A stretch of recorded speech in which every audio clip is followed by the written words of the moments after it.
As the whole world knows, it is a boy who will someday be King of England.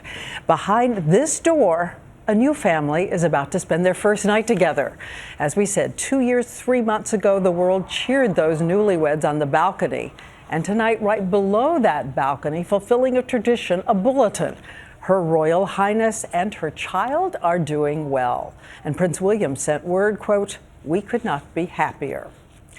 And we know it is a curious thing in 2013 to be spectators at the fairy tale of a royal family.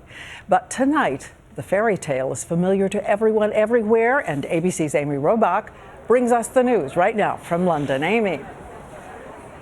That's right. Good evening, Diane. And believe it or not, there are still hundreds of people lining the streets here, some of them planning to camp out overnight just to get that very first glimpse of the new royal family, hopefully right here on the steps of St. Mary's Hospital.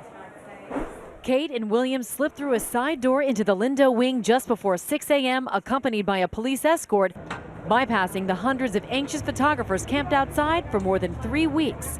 More than 10 hours later, the heir to the British throne was born, weighing 8 pounds 6 ounces, a little boy with the former title, His Royal Highness, Prince of Cambridge. Bucking tradition, the royal couple released the announcement of their baby boy via email. Then, to the pomp and circumstance, the announcement was hand-carried from the delivery room and driven through London to Buckingham Palace.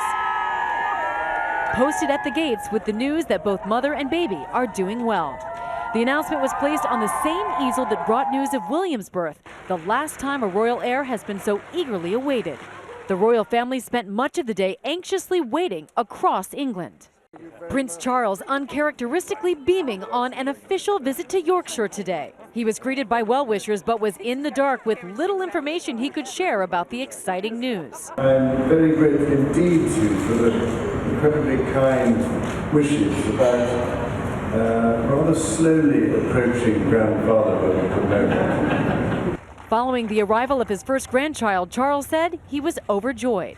The Queen made her way back to Buckingham Palace from her weekend at Windsor, later saying she is delighted with the news. And Uncle Harry waited for the news at his Air Force base. This moment long awaited since the fairy tale wedding between Prince William and Kate 2 years ago. The new family will live in Kensington Palace with a specially designed nursery and expansive gardens. The palace apartment still under renovation. This royal heir will have a very modern upbringing. Kate's parents, commoners, are also expected to play an important role. Tonight, William and Kate are spending their first night with their new son in the hospital together. And tonight, a new waiting game begins. Of course, people wondering what the Duke and Duchess will name their new heir and when will we find out? If you take a look back at history, it could take a month like Prince Charles, a week like William, or just 24 hours like Harry. Diane? Okay, thanks so much, Amy.